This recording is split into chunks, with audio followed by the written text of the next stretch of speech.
think of it when somebody says wildfire, does that automatically in your brain make you think forest fire?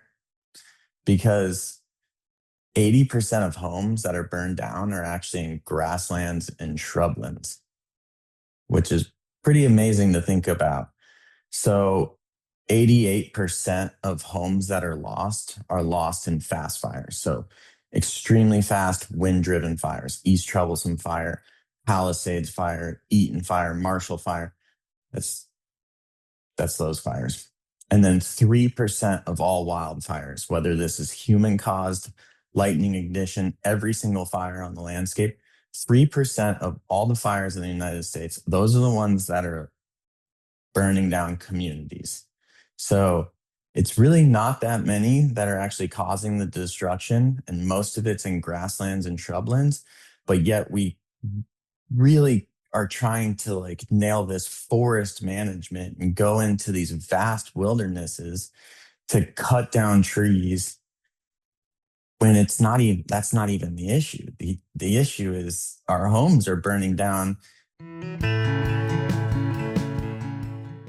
I'm Meg Carney, an outdoor and environmental journalist, and this is the Outdoor Minimalist podcast.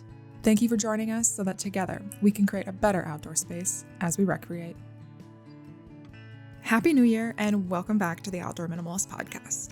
After a much needed hiatus, I've had a lot of time to reflect on this show and where it is headed, and how I can better manage the energy and care that goes into producing it.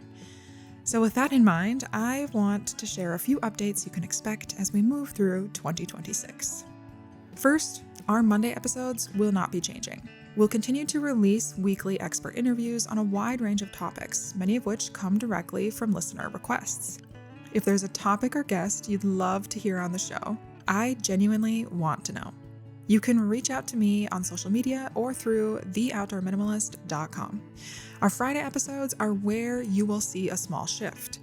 We will continue to cover public lands policy, but in a more focused way. There are incredible organizations like Western Priorities and the newly founded Republic doing dedicated, in-depth public lands reporting, and we want to help support and uplift that work. Producing 2 episodes every week, with one being a news-focused show, isn't sustainable long-term. So moving forward, Friday episodes will be released every other week. The good news is that our public lands coverage isn't going away. It just needs to be a little less frequent. For more regular updates, you can follow us on Instagram and TikTok or subscribe to our weekly newsletter at theoutdoorminimalist.com. And when those Friday episodes do drop, I hope you'll continue tuning in. So to recap, Monday episodes will continue weekly, just as they have for the past 3 years. And Friday episodes will now be released every other Friday. Now, on to the show. In episode 205 of the Outdoor Minimalist podcast, we are talking about wildfire, but not in the way it's usually framed. So much of the public conversation around fire focuses on catastrophe, dramatic footage, scorched landscapes, and endless debates about forest thinning and suppression. But what often gets lost in this discussion is the science, and more importantly, the solutions that actually determine whether homes and communities can survive when fire inevitably arrives. My guest today has spent years working at the intersection of wildfire science, film, and public understanding, pushing back against misinformation and tragedy-only narratives in favor of something more constructive: community resilience. Connor Nelson is a Los Angeles-based cinematographer and documentary filmmaker whose work centers on wildfire, mental health, and addiction. Connor recently shot Inside the L.A. Firestorm, examining the Palisades and Eaton fires, and he's currently working on an 8-part documentary series focused on wildfire, solutions-based storytelling, and what actually protects our communities. Across his work, he challenges the media's tendency to chase tragedy and misinformation, asking a harder, but arguably far more useful question. What would it look like if we told stories that changed outcomes instead of just documenting the loss? So thank you so much for joining us on the Outdoor Minimalist podcast today, Connor. I know that this has been kind of like a mess to organize, but I am excited that you had time to jump on the show and talk about wildfires. It's a topic that a lot of listeners are interested in, and we've covered a couple of times in the past, but I think the perspective that you'll bring will be a little bit more unique. So we'll just start by asking what sparked your interest in wildfires, and then more specifically, the career that you're in now with wildfires and film. Thanks so much for having me on. Yeah, I am a wildfire cinematographer. So I take extremely large cinema cameras into wildfires and document the amazing work firefighters are doing. And then also the destruction and the devastation that we see um, in these large conflagrations or just wildfires. What sparked my interest was a fire in my home community burned through Grand Lake and Granby. It's called the East Troublesome Fire. It became Colorado's second largest wildfire at just under 200,000 acres. The fire spread 25 miles in 90 minutes, which is about 100,000 acres. And that's just something we haven't seen.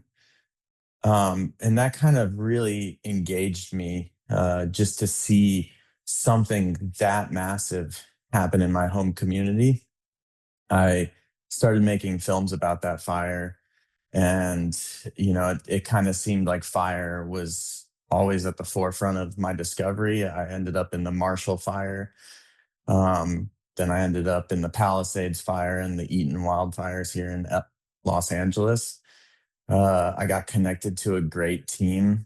My producer, Ralph Bloomers, who I kind of call him my mentor, he took me under his wing and kind of just taught me everything I need to know about wildfire, as well as just trying to keep me safe because of how dangerous my profession is. I got connected with Keegan Gibbs, who started a community brigade here in California, where I live now. And we started creating all these amazing projects, including a documentary series called Fire Safe People. So it's I through a disaster, I became really intrigued and went on a mission to learn as much as possible. And I guess the interest in fire just hasn't stopped. Yeah, that's really interesting. I always love when people find, I guess, their position in the world based on a personal experience. I think that makes, I don't know, that passion kind of grows a lot more rapidly in that way.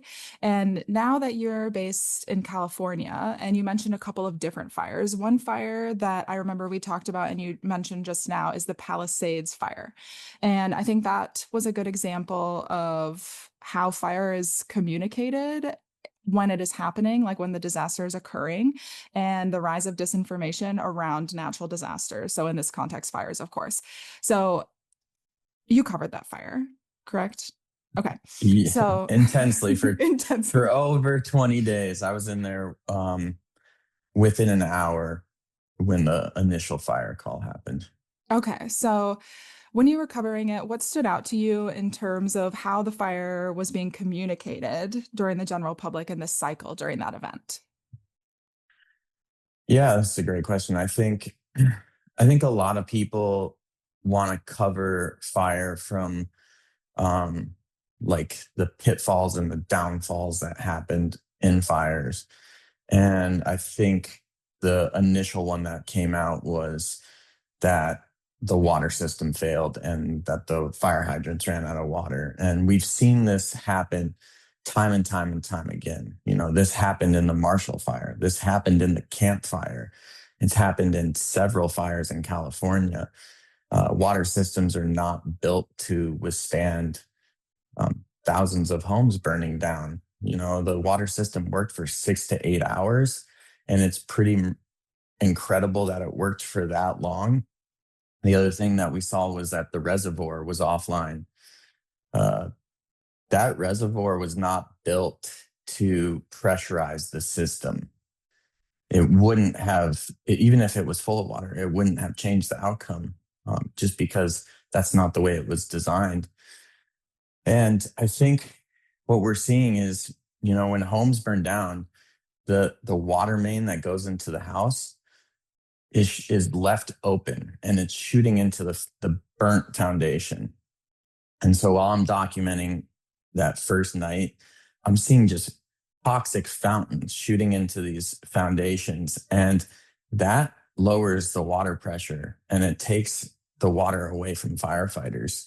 So, we're we're not even considering that as we're moving into these ideas of would the system have worked better if we built it up stronger. I think some of the stuff that we've been talking about is if we were to build the system to fight a fire of that size, it would be 10x the size. That's potable water that we're looking at, right? Because all the water that's going through the system you have to be able to drink it. And so we'd have to treat 10 times the amount of water. Also, what would that cost to not only rip up the system, repipe it, but treat all of that water as well? Some of the other misinformation, and interesting facts I find is the reignition part of this. This is like coming out now as they are doing the whole investigation. And some like other fires that I'd like to look at are the mountain fire that happened a few months prior in Camarillo, California. That was a reignition by a tractor. The Eagle Creek fire in the Columbia Gorge was a reignition that was 50,000 acres, and that went underground for an entire winter and then came back up. These are called zombie fires, and they're bound to happen and continue to happen. Yeah, I think misinformation is just kind of it happens. People want to point fingers and find who to blame. These are pretty tragic events, and so that cycle just seems to happen. Yeah, it seems like it can come from a lot of different parts of the fire and the way that it's just generally operating as a fire does, and then how exactly is it being handled on the ground.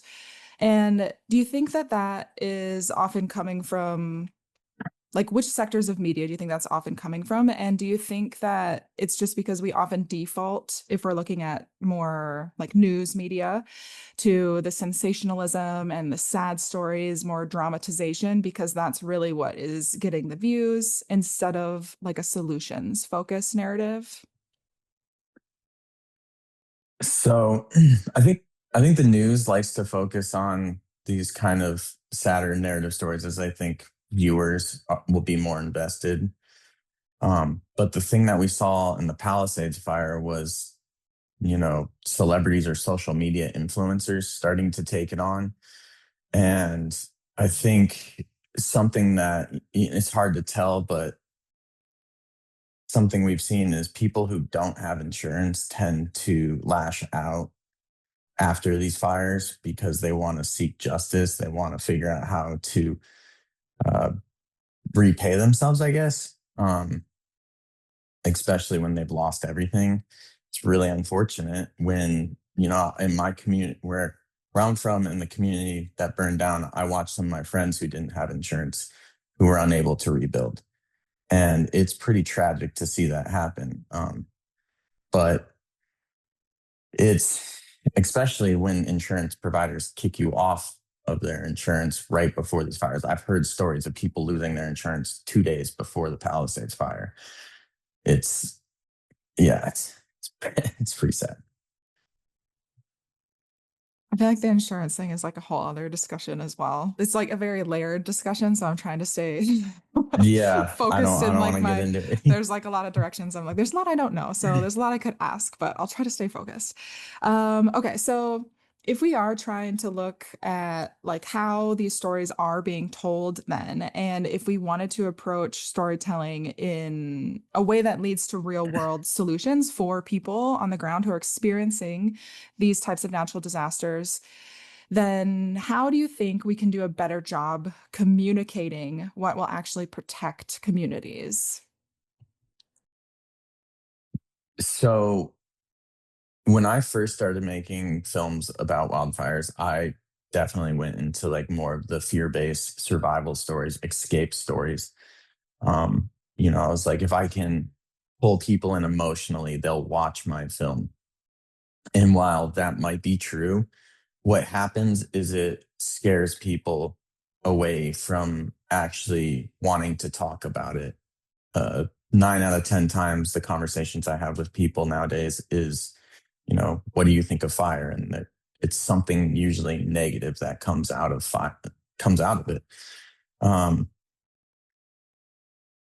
the shift that we need to see is humans have always been around fire. For thousands of years, we've used it to cook, we've used it to heat our communities, light our way at night. And only recently have we been able to change that. You can go through your whole life nowadays without even using fire. You can use, the flick of a thermostat, heats your home. You could have an electric range, an electric stovetop. It's We've lost the connection with fire that we once had, and we kind of look at firefighters now to just go take care of our fire problem instead of understanding fire. And I feel that when you give people real science and real data and real information in films, it connects people again with fire. You're giving them that bridge of knowledge to be able to understand it and reconnect with it in a way that they feel empowered and want to be a part of it, instead of just driving down like, oh, it's disastrous and it's deadly and destructive. You're giving insight on the beneficial aspects to fire, as well as how to be safe within a fire. No, that's an interesting perspective because I think it relates a lot to our general disconnection to nature and our understanding of the natural world. So many people, I mean, if you live in a city, especially, your interaction with nature is very small. And so then understanding these larger systems at play, I think can be kind of overwhelming. And from what you were saying at the beginning, your focus when you started filmmaking around fire was to kind of lean into that fear-based or like drama. I don't want to say dramatization because it is dramatic. The more dramatic side of things, right? So where did the turning point happen for you when you kind of shifted your focus in that way? And I'll leave it there because otherwise I'll stack too many questions. Yeah. So the community I grew up in, we saw 70 to 90% tree mortality when the lodgepole pine beetle came through that area. And at first, I went into forest management heavily. I was like, okay, it has to be the pine beetle that caused this huge fire to spread at that rate of speed. Um, and the research is really kind of up in the air. There's so much nuance to forest structure between the age of trees, crown structure, versus clear cut logging and uh, friction, and then you've got wind, and it's just so much stuff, and we can't precisely say like, did this cause this? So I'm sitting here going like, okay, what can a human do? What could an average person do? Somebody that can't go and do a whole field treatment of hundreds of thousands of acres or even 50,000 acres. What can a homeowner do? Well, they can protect their assets, right? Um, we don't call these fires disasters unless homes and communities are burning and people are dying. So if we could figure out that problem, these wouldn't be disasters. And that's when it kind of shifted in my head that we just need to prep our communities and build firewise. And then we could then turn to try and figure out the solution with fuel treatments after the fact. Jack Cohen was kind of like the holy grail moment when I started to learn about who he was and his work. Yeah, I do want to talk about Jack momentarily as well, because he's a fire scientist, from what I remember. And from him and other fire scientists that you've worked with, to kind of like back up what you have observed, what does the research actually say in terms of these types of approaches to wildfire management, and then leading into communities then hopefully becoming hardened to these types of disasters? Yeah, that's a great question. Um, I guess for the viewers, like think of it when somebody says wildfire, does that automatically in your brain make you think forest fire? Because 80% of homes that are burned down are actually in grasslands and shrublands, which is pretty amazing to think about. So 88% of homes that are lost in fast fires. So extremely fast wind driven fires, East Troublesome Fire, Palisades Fire, Eaton Fire, Marshall Fire. That's that's those fires. And then 3% of all wildfires, whether this is human caused, lightning ignition, every single fire on the landscape, 3% of all the fires in the United States, those are the ones that are burning down communities. So it's really not that many that are actually causing the destruction, and most of it's in grasslands and shrublands. But yet we really are trying to like nail this forest management and go into these vast wildernesses to cut down trees when it's not even that's not even the issue. The issue is our homes are burning down way away from the forests. You know, you look at the Eaton fire and it was a wildfire for about an hour, 30 minutes of that fire. And then it was just in a community fire after that. It's pretty incredible. We need to be looking at our communities and home hardening, firewise communities, defensible space. Yeah, I want to talk about what exactly home hardening is, because we've said that a couple of times and we've been talking about it, but I think it'd be helpful to listeners if we define what exactly home hardening is and then why that is important in correlation with other types of management. Yeah, home hardening doesn't have the most beautiful name, but it's pretty much there's a three-tiered zone going into your house. The first one is zone zero, 0 to 5 feet is no combustibles. So removing all large plants away from the house, 5 feet. Um, if you've got an overhang, it's 5 feet from the overhang. Then you can tier your trees and shrubs as you progress away from the house. You would want to have double pane windows to protect from heat. You want a Class A roof, which pretty much every single home in America has a Class A roof now.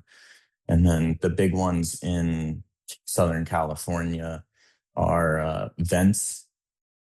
You want 1/8 mesh netting over your vents. And the best way to test this, if you don't know if yours is 1/8, is to put a golf tee into it. And if you can slide a golf tee into it, it's too big. Um, and the other one is protect your eaves, cover your eaves. Uh, a lot of people think that, there's a lot of misconceptions that home hardening is expensive and that you need like a contractor, but really it's like spending a weekend gardening with your family. I think the hard part is people don't want to like pull out these bushes around from their house, but that is if that catches on fire right next to your house, the likelihood of your house catching fire goes up tremendously. And the way I like to tell people is, you're not only protecting your structure, but you're protecting your neighbor's structure and your whole communities. Because if your house burns down, the likelihood of your neighbor's house burning down goes way up. And we're not just talking about homes burning down, we're talking about the health and the air quality. A lot of people in LA experienced horrific air quality, the toxic smoke that comes from these wildfires is tremendous. And a lot of people are going to get cancer. There's a lot of studies coming out that like 400 people have died from the Palisades fire since fire. It hasn't even been a full year yet. I didn't know that. That makes a lot of sense. And I think if you live in the West, especially in a wildfire prone region, then maybe you would be more educated on this if you own a home, that sort of thing. But who do you think should be focusing on home hardening? Is it just people in these like common wildfire zones, like Washington, Oregon, California? Or is this something that more homeowners across the country should be concerned about because of how frequent wildfires have become with climate change and everything? That is a good question. I think what we saw with the Eaton fire was how far fires could push into communities. And, we talk about WUI, wildland urban interface, and where that line is kind of drawn has been in debate for years. And after the Eaton fire, we saw that shift in.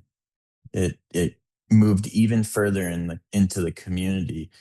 And so I think our conceptions of where people need to harden homes has really shifted, and it's much greater than we originally thought. Um, I think anywhere that's windy, anywhere that sees fire all the time, it's it's starting to be more common almost across the entire United States. So I think all people should be thinking about home hardening wherever you live. It's just kind of the new normal we live in. Unfortunately, yes. And I'll be sure to put some resources in the show notes if people want to learn more about things that you mentioned, quite a few home hardening things that people can be doing. But if you want something with a little more detail, I'll put some information down there so people can look at that.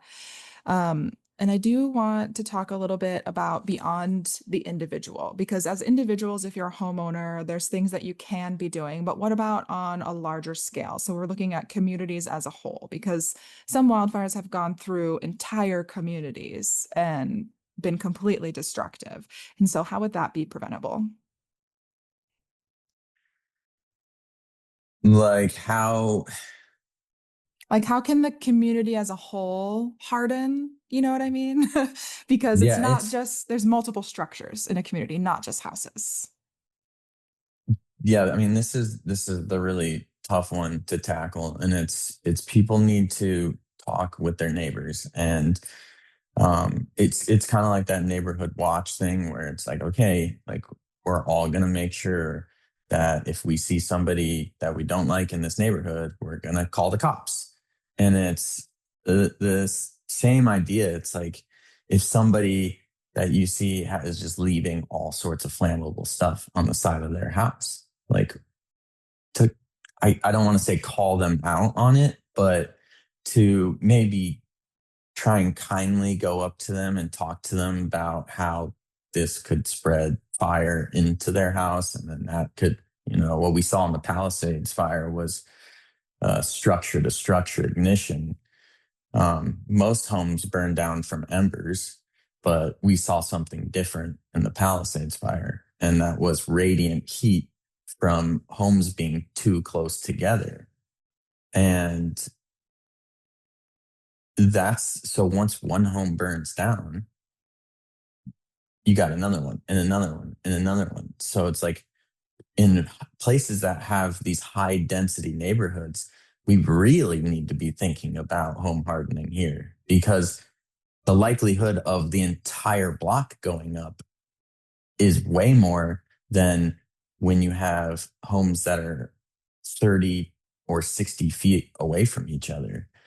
Um, but I think it's more just open communication that communities need to have, and understanding about it.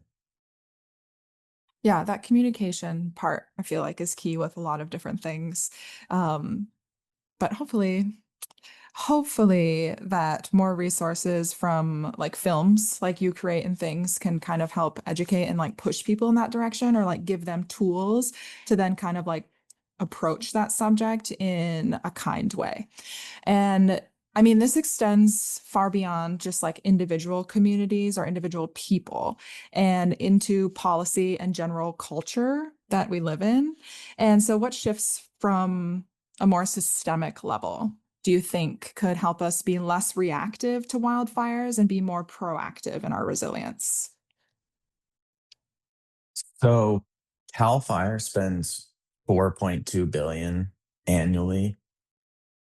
That's not including LA County, Orange County, any of the other counties. That's just Cal Fire on fire suppression. And so it's going to take a big shift, but imagine some of that funding going into grants for homeowners to then harden their communities.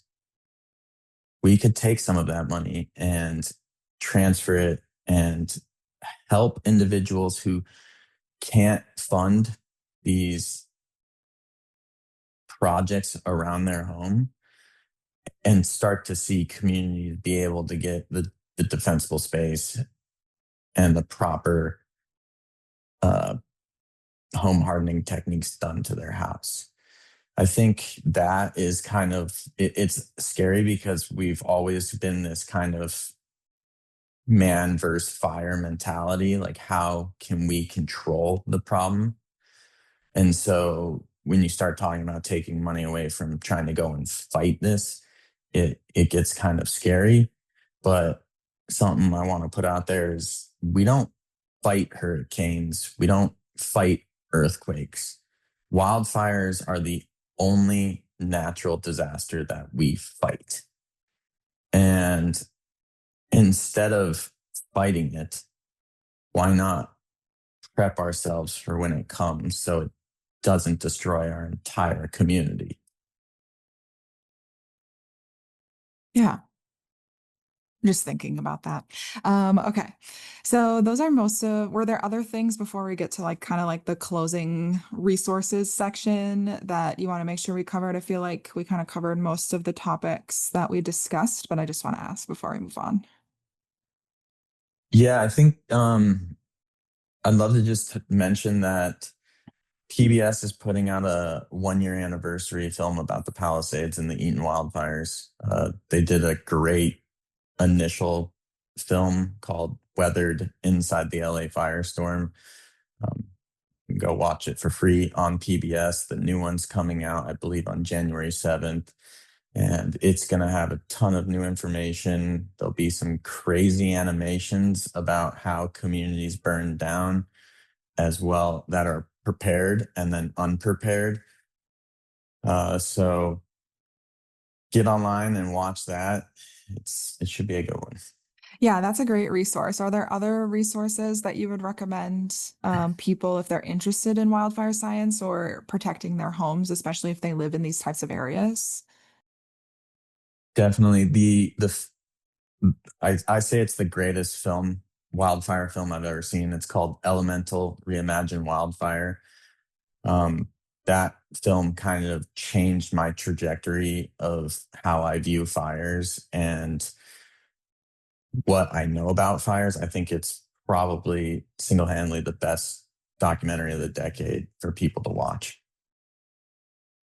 I'll have to watch that. I haven't seen it before. But other than that, are there other things that you're working on right now that you want to highlight, fire or non-fire related?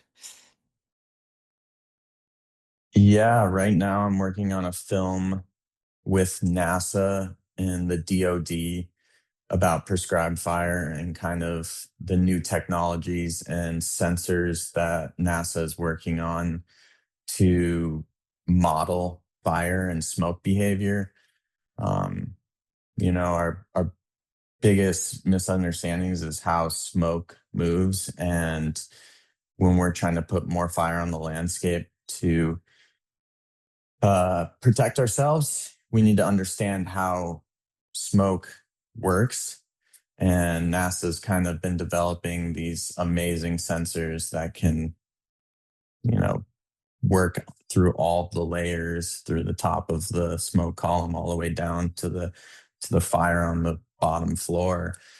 And we're covering that in a 1 hour film that I'm pretty excited about. Yeah, that's awesome. Look at you, booked and busy. Love to see it. Yeah, so I think that's most everything. I'm trying to think if there's like wildfire films that I have seen.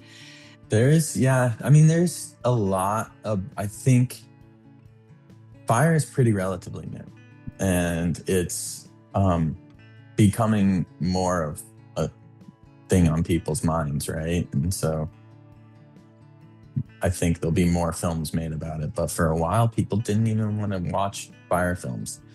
Well, it is scary. I mean, I lived in Washington like 5 years now, and we've had to evacuate for fires so many times, I don't even remember. Like I feel like it's just become like way, way more common. And so now people are like, okay, I guess I have to think about it. Before we could avoid the topic, but Yeah. can't anymore. I mean, where I grew up, I was like, this place doesn't have any natural disasters. It's amazing. I grew up in Colorado in the mountains. And then we started seeing small fires pop up. And then, the second largest fire happened there. And it was like, oh, This can't okay, happen. I guess we do have natural disasters. Thanks for listening. And if you like what you hear, let me know. Leave a review and be sure to subscribe so you never miss an episode. You can find us on Instagram at outdoor.minimalist.book, on YouTube, or subscribe to our weekly newsletter at theoutdoorminimalist.com. For even more updates, other educational resources, and to help build an outdoor community with the shared goal to create a better outdoor space as we recreate.